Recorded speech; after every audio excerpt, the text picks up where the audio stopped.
തൃശൂരിൽ കേരള സംസ്ഥാന ഭാഗ്യക്കുറിയുടെ colour print നൽകി വീണ്ടും തട്ടിപ്പ്. പ്രതിയെ പോലീസ് പിടികൂടി.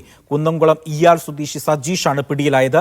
വടക്കാഞ്ചേരിയിലെ ലോട്ടറി കടയിൽ സജീഷ് തട്ടിപ്പ് നടത്തുകയായിരുന്നു. വ്യാജമായി നിർമ്മിച്ച ലോട്ടറി QR കോഡ് ഉപയോഗിച്ചാണ് സ്കാൻ ചെയ്ത് തട്ടിപ്പ് നടത്തിയത്. നടരാജ് ഉണ്ട് വിവരങ്ങൾ നൽകാനായി. നടരാജ്, വിശദാംശം.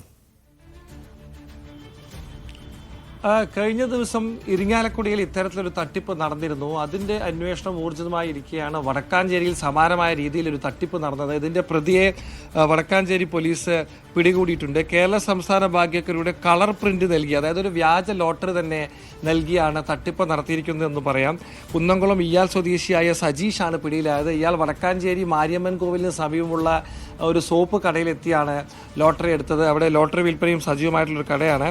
അവിടെ തനിക്ക് ലോട്ടറി അടിച്ചു എന്ന് കാട്ടി ഇയാൾ ഒരു വ്യാജ ലോട്ടറി നൽകുകയാണ്. അതിന് QR സ്കാൻ വരെ കൃത്യമായിരുന്നു എന്നുള്ളതാണ് ഏറ്റവും ആശങ്ക ഉയർത്തുന്ന കാര്യം. ആ QR സ്കാൻ പരിശോധിച്ച ശേഷമാണ് ഇത്തരത്തിൽ കടയുടമ അയാൾക്ക് 5000 രൂപ നൽകിയത്. ഇതും കൊണ്ട് അയാൾ കടന്നു കളയുകയായിരുന്നു. വ്യാജമായി നിർമ്മിച്ച ലോട്ടറി QR കോഡ് ഉപയോഗിച്ചാണ് തട്ടിപ്പ് നടത്തിയത്. ലിജി എന്ന സ്ത്രീയിൽ നിന്നും 5000 രൂപ വാങ്ങി രക്ഷപ്പെട്ട പ്രതിയെ CCTV ദൃശ്യങ്ങളുടെ സഹായത്തോടു കൂടിയാണ് പോലീസ് പിടികൂടിയത്.